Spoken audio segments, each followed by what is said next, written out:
It's the Line Makers on Sporting News, presented by Jack Daniels.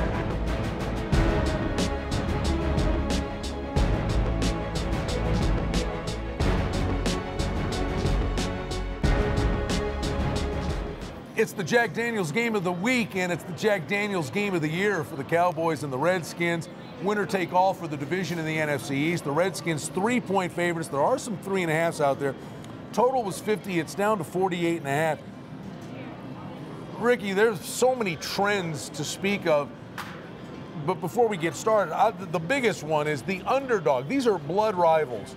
The underdog in this series has covered 23 of the last 29 games. What does that tell you? It doesn't matter what the records are. I didn't even have that number in front of me.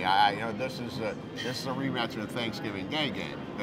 The Redskins won 38-31 when RG3 they scored 28 points in the second quarter alone. The Redskins, the Cowboys came back in the second half, but Dallas, win or you're out.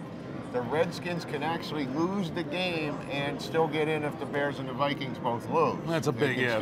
They can still get into playoffs, but it is a possibility. And the thing is, it being the primetime game, since they flexed it out to 5:30, they're going to know whether they need to win the game to get into playoffs or not. If you've been following us along here on sportingnews.com, we've been saying this for weeks and weeks and weeks and weeks. And I personally keep calling the Cowboys a hockey team that plays smart, disciplined road hockey and gets too fancy at home.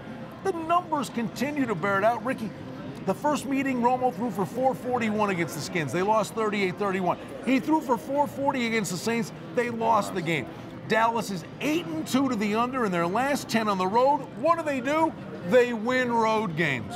And they've won 5 of their last 7. They lost to the Saints last week, you said, and they lost to the Redskins. But the Redskins have won 6 straight after being 3-6 when they went into their bye week. So they've been terrific.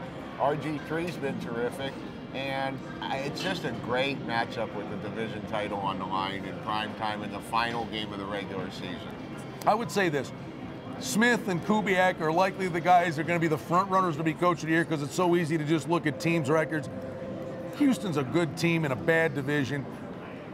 Smith's done a good job. You know what? I think Mike Shanahan might have done one of the best jobs this year. I think this team is massively overachieved, and he's got them peaking right now. Well, they have, but it's hard to start 3-6 and make the playoffs. I mean, the last team to do it was the Jaguars in 1996. Tough to close it out. 16 years since somebody started 3-6 and made the playoffs.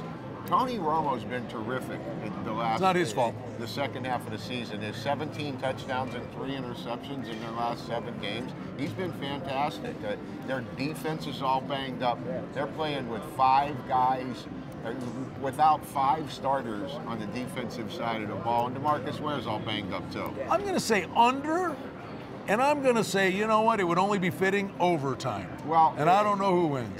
The weather was a concern, and you saw the move towards the under on the total. But I looked up the weather today for Sunday in Washington, and it actually says clear, but it might be windy. 17-mile-an-hour winds expected around game time. So that leads you to lean towards a lower scoring game. Yeah, you have a rain-snow mix late in the week, and that was windy during the day. Could be even worse at night. And I like under, and it's so much on the line. Maybe play pretty close to the vest. I'm leaning to the Cowboys if I can get the hook, get the 3.5. For Rick Herron, I'm Brian Blessing. Should be a great way to end the NFL regular season when the Cowboys visit the Skins in the nation's capital. Washington is a 3-point favorite. They've bet the total down. It sits at 48.5.